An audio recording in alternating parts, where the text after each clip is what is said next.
En 2020, j'ai attrapé le Covid. J'ai voulu reprendre le travail 4 semaines après en me disant que la page était tournée, que j'avais eu le Covid et que c'était fini. Et j'ai commencé à ressentir des vives douleurs partout dans mon corps. Par la suite, on a découvert que ça pouvait durer plus longtemps et c'est ce qu'on appelle maintenant le Covid long. J'ai la chance d'être tombé sur des gens qui ont pu m'aider, des médecins qui ont pu comprendre dès le début, pour une maladie qui n'est pas encore connue. Et j'ai contacté la GPM et je suis tombé sur une conseillère.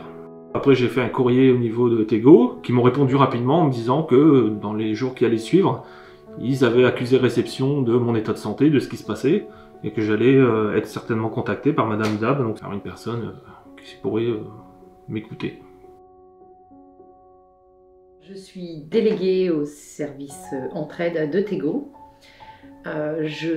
J'interviens souvent parce que je suis missionnée à la demande d'adhérents qui ont besoin des services, ou missionnée par des gestionnaires ou assistantes sociales, la plupart du temps pour des militaires ou police, mais aussi pour des personnes civiles, du moment où ils sont adhérents à Tego. Les missions d'une déléguée entraide peuvent être très variées. Ça peut être une mission suite à un décès. J'ai des missions aussi sur le syndrome post-traumatique. Donc je rencontre aussi les parents dont les enfants sont morts en mission pour les orienter vers des personnes habilitées à ça. J'ai dû m'occuper d'un jeune militaire qui s'est retrouvé sans solde et sans logement.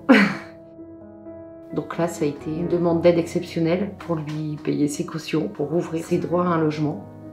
J'étais heureuse parce qu'en 2 jours c'était réglé. Madame Dab m'a toujours soutenu dès le départ, donc que ce soit déjà au niveau financier dans toutes les démarches, mais aussi beaucoup moralement parce qu'elle a tout de suite compris dès le début les problèmes que j'avais.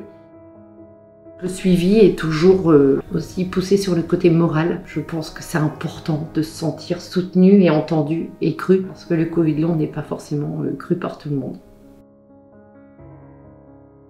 L'entraide Tego est indispensable, je dirais. Et je me suis rendu compte que le contact était tellement important. Arriver chez des gens, dans leur intimité, arriver chez eux, les avoir en face, ça n'a pas de prix en fait. C'est là où on peut découvrir aussi, peut-être aussi des anomalies. Même s'il y a quand même beaucoup d'améliorations, les démarches administratives sont très longues. Pouvoir aussi leur dire, on va vous aider, on va faire un dossier, on va la passer en commission et Tego va vous aider.